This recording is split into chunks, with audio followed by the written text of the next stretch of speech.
Well, let's talk about something that was not taken out. The November 29th Raw, pretty famous episode here. This is the episode where Test and Stephanie were supposed to get married. DX would come to the ring and Triple H would explain how Vince has made this situation personal, and he's threatening to beat McMahon within an inch of his life at Armageddon. And he also says there's not going to be a wedding tonight. And of course that brings out Vince, who says there's nothing I won't do to protect my family.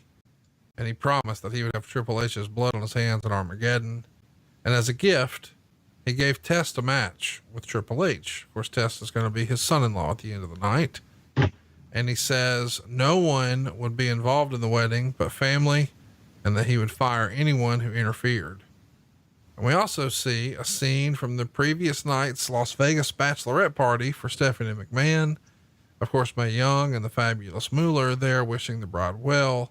And we also see Carlos the electrician entertain the ladies before Mae and Moolah take him away. And then we see a guy bring in champagne to Stephanie, which I guess in storyline, this fellow was in cahoots with Triple H, and maybe he put something in her drink. And later in the show, we would see Test beat Triple H, and Vince was wearing a Vince McMahon mask, and he's the referee. And he's totally favoring Triple H. Eventually, as you can imagine, Test is going to come off the top, and Vince is going to fast count him. Triple H tells police that Vince had violated his order, that he couldn't come within 50 feet of him. The cops are going to check on it, but the Stooges, Patterson and Briscoe, say, nope, Vince was in the bathroom the whole time. Just stand right here. You can smell it. It's real life. After the match, more of the party is shown. And then we see backstage Hunter demanding that Vince be arrested. And as the cops are questioning him, he is of course denying it all. We see the bridesmaids preparing for the wedding, and now it's finally time. Test is here with his entrance music.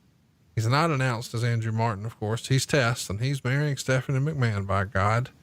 And when they do the old speak now or forever hold your peace bit, Triple H comes out, surprise, and it shows a video of Stephanie passed out and doing the whole quickie wedding drive-through at the chapel in Vegas. It's a Little White Chapel. It was the same place that I got married, and Jim Ross got married, and some other guy, Michael Jordan, I think, got married there. And Britney Spears, I think. Really? So anyway, in this drive-through, Triple H, as Stephanie is there passed out, answers for her, and they announce her as man and wife. And then as the show's going off the air, Triple H says they've consummated the marriage many times. And you see, the Jurassic Park face of Stephanie McMahon as she's letting out a big roar. Interesting little angle. One of the most famous in Raw history. It does really, really well. Raw gets a 5.98 that night. Nitro gets a 3.04. Really pretty remarkable. What do you remember about this angle? It certainly is one that people are still talking about today. Well, I think it was the swerve that no one saw coming with Triple H and Stephanie. So I think that from that vantage point, it worked out great. And Little White Chapel was, I think it started out almost is that rib, is that joke, is, oh, goddamn, you have to just go through the drive-through wedding. And it's like, okay, that's cool.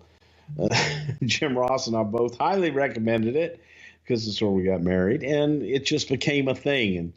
But I thought it was pulled off beautifully, especially from the standpoint of the shock factor. No one saw it coming ahead of time.